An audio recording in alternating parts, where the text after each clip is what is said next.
போய் வளர்ந்தா சமயபுரம் மேலக்கடை கண்ணனூரி கீழக்கடை சமயபுரம் விளையாடம்மா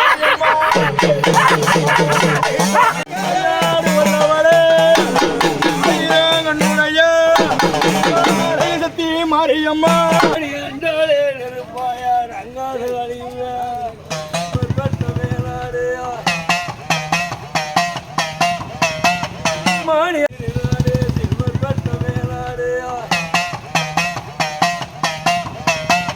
மணியாரா பிழைய வகையிலே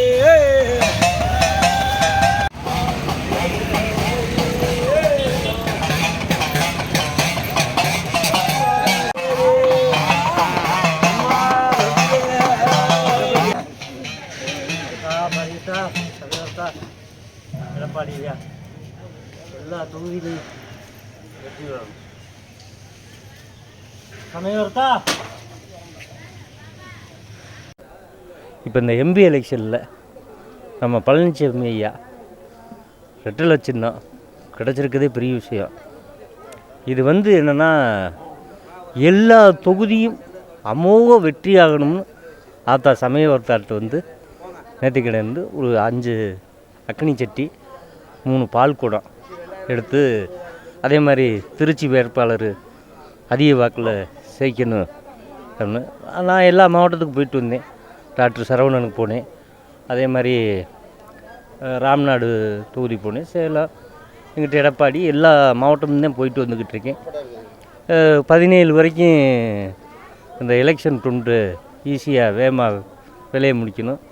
நம்ம ஐயா எடப்பாடி ஐயா அதிக வாக்கு வித்தியாசத்தில் ஜெயிச்சு வரணும், வரவும் மக்களுக்கு எல்லாமே நல்லது பண்ணணும்னு ஆத்தா சமயவர்த்தாள்கிட்ட சொன்னால் தானே இது நடக்குது. இப்போ எடப்பாடி பழனிசாமி எதிர்கட்சிகள்லாம் பாதம் தாங்கி பழனிசாமின்னு சொல்லிட்டு விமர்சனம் பண்ணுறாங்க. அதை நீங்கள் எப்படி பார்க்குறீங்க? காமெடி பண்ணுறவங்க பண்ணிக்கிட்டு தான் இருப்பாங்க, ஜெயிக்க பிறந்தவங்க ஜெயிச்சுக்கிட்டு தான் இருப்பாங்க.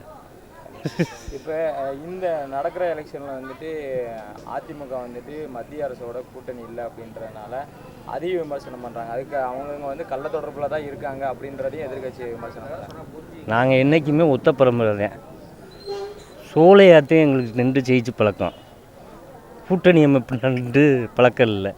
அதனால் எடப்பாடியாதே அவர் ஒரு விவசாயி, அவருக்கு அந்த விவசாயத்துடைய கஷ்டங்கள் நஷ்டங்கள் எல்லாமே தெரியும். அதனால் பேசுகிறவங்க பேசிக்கிட்டே இருக்கட்டும், தூத்துறவர்கள் தூத்திக்கொண்டே இருக்க, ஜெயிக்கிறவர்கள் நாங்கள் ஜெயிச்சுக்கிட்டே இருக்கிறோம். பழனிசாமியா ஜெயிக்கிற போது நீட்டாக ஜெயிச்சு வந்துக்கிட்டே இருப்பார். இப்போ மத்தியில் எந்த ஆட்சி அமையணும்னு உங்களுக்கு எது விருப்பம் இருக்காங்க? உங்களோட கருத்து, மத்தியில் யார் ஆட்சி அமைச்சா உங்களுக்கு இந்த மக்கள் பாதுகாக்க போடுவாங்க? நாங்கள் எப்போவுமே ரெட்டலை அமைஞ்சாத்தே நல்லதுன்னு நாங்கள் நினைப்போம். போதுமா?